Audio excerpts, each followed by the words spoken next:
Congratulations, Ed.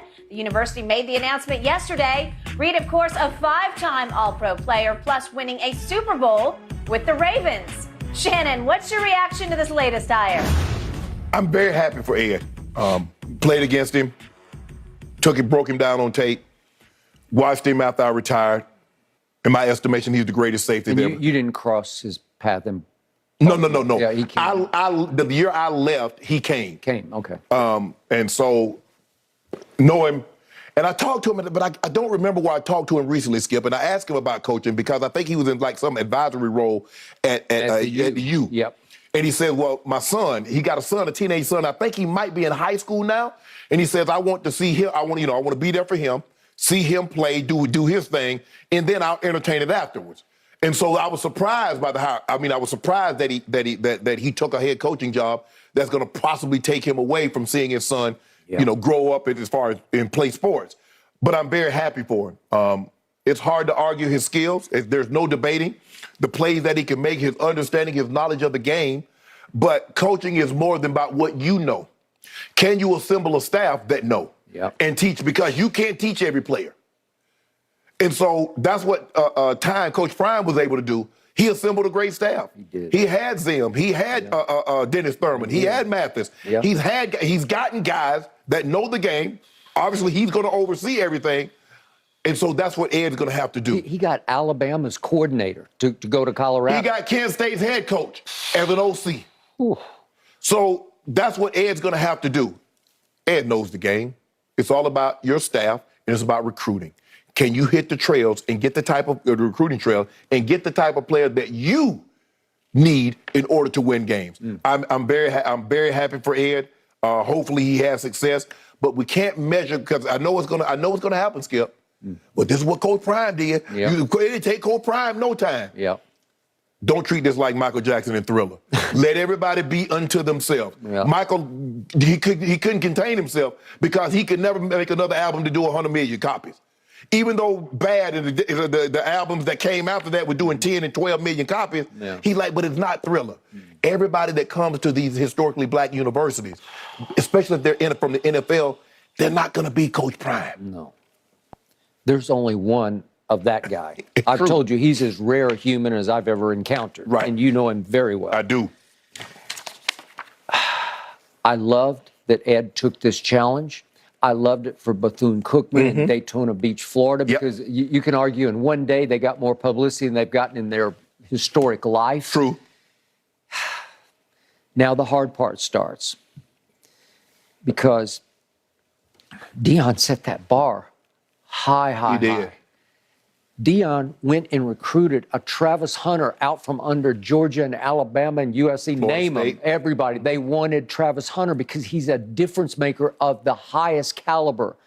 I assume he's going to be a high NFL pick at some point because he goes both ways. And I watched that the bowl game, whatever you call the bowl. Celebration. Yeah, but he caught the touchdown pass that tied it and sent it to overtime. From Shador, from Deion's son playing quarterback. Correct. He's a cornerback by trade, and I assume he's going to one day be a Pro Bowl cornerback because he's being taught by the greatest ever. Right. Well, you can argue that Ed Reed is the greatest free safety who ever played. I'm pretty sure he is, right? I don't know. Our guy Rod, Rod Woodson. It's close, but man, and both could take the ball away. That's what Skip. That's why I separate them from the other guys because the other safeties couldn't take the ball away like Ed and like Rod could because they were like receivers. There's no question in my mind. Obviously, Rod played offense, and I think Ed probably played offense in high school also. But his ball skills and the way he could fool you and to make you think you see something that's not there and the way he could show up, Brady always said Ed Reed was his toughest competitor because he just couldn't read him. He just couldn't. He couldn't guess with him. He couldn't outguess. Because a lot of times, Skip, he would do things that he ain't gonna do that. That's so unsound. Why would you do that? He's like, he ain't gonna do it. And the next thing you know, he's showing up on your doorstep and he has the ball in his hand. And would you believe he still leads all-time NFL return yardage? He's the all-time leader. Okay, so he's got all that on his resume. Not to be questioned, and it will open doors for him. But the first order of business is Deion Sanders has this natural charisma that you know because you've been in the force field. And I don't know Ed from I do know Deion because I've been around him a lot. But Ed, from a distance, I don't sense the same charisma level that Deion has. They're different. He has a swag about him because I think if you go to the U, you have to have that swag. Yeah. But he's a lot more reserved. He's a lot more quiet. He's quieter than what Coach is. Yeah. Coach has that big personality. It'll be interesting to see when he goes into these moms and grandmoms and families' home and sit down and try to recruit, because you got to recruit the parent. You do. And the child, because more times than not, the child is being steered by the adult in the house. Yep. So that's who you've got to win over. And if you can do that, now, they ain't got no NIL money. They got none of that. Nope, they don't. So what does he have background-wise? Well, he's been an advisor at the U for 3 years, and for a season in Buffalo, he served as kind of an assistant. Right. With Rex, right? Yeah, I think he coached receivers. But he was an assistant coach, maybe assistant to the assistant, but he was, I think, mostly observing. So he knows his way around a locker room as a coach. Right. So we get that. The problem is Bethune has fallen on hard times because they were 2-9 and 2-9 the last 2 years. Right. Reggie Theus is not only the AD there, but he is the head basketball coach. Right. And I've known Reggie for years, going way, way back Sacramento to UNLV. and the Bulls. Yeah. But I went and did a story when they were riding high, did Nevada, Las Vegas, UNLV. But the point is, now comes the hard part, because you got to go get a couple of good players to turn this thing around. Yeah. But as far as name value, and he's obviously Deion kicked this door in. Yeah. He's the one who opened it up, because I'm not sure Ed would have taken this job if Deion hadn't taken the job in the first place. Because, Skip, Eddie George at Tennessee State. You got Eddie Robb is at Alabama State, which is his alma mater, and now you got Ed at Bethune. Yep. So if guys want opportunities, I think the coaches, these universities will be more than willing to give them a name recognition, because they're going to get a few players just because that's Ed Reed, or just because he's Eddie George, or just because he's Eddie Robinson. Yep. So you're going to get a few players, but you're going to need a few more really good players in order to turn pro. Because 2-9, Skip. Yeah, you got to. When you're 2-9, you need a lot of players. Yep. You ain't no one player away. You're a lot of players away. You're a lot of players away. Now to the question of the moment.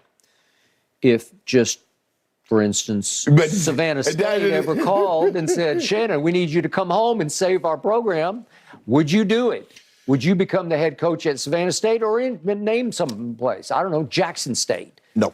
I have, Skip, because I don't have patience. I got patience for my dogs. Yeah. But I don't have patience. I can't tell you, I can't go over something with you 15 times. Yep. And then we get in the game and you blow it. Because then I'm going to blow it. I'm going to blow up. That's just how I am. So I would just I would prefer to just sit back, and if guys reach out and say, well, what are you thinking? Yep. And I tell them what I see. But for the most part, no, Skip. I've never had a desire to coach. Never. You have to have extreme patience. Because especially, that's why I've been so in awe of what Deion's done. No one ever did it the way Deion did it. Skip, you don't know how many times we're on the phone. Yeah. We talk every week, and we're on the phone 30, 40 minutes. I was like, and one of the things I always, bro, how? You do realize you were time. You were who you are. Say, man, I just love the kids. I got to give these kids. I got to give these kids this knowledge. I got to give these kids this wisdom. I said, well, bless your heart. But you have to accept that none of those kids will ever be you. No. They won't. Travis Hunter, as great as he might be, will not be this man. No. So if you didn't see it, Skip, and I think, and people don't, even when you watch him on tape, you see his highlights on YouTube and you pull him up, you had to see him in person to get a sense. Like, I saw Jordan play in person, so I have a greater understanding. Yeah. I saw LeBron play in person. I've seen some of these guys play in person, or the Bradys and the Mannings, so I have a greater appreciation. To see what this man could do and how fast he was moving and how effortless he made it look. It's not easy, because he's running as fast backwards or as a receiver's running forward. And to be able to open your hips and turn. Like I said, the greatest play I saw him run is Rocket Ismail. Ran a post route. And when I say he had no help, there was no safety. So they played zero coverage, and he ran a post route. Deion was in the trail, and the quarterback said, I got him now. And he threw it. Deion took off, jumped over the top of him, picked it off over Rocket's head, and held the ball up and came back the other way. He's like, I got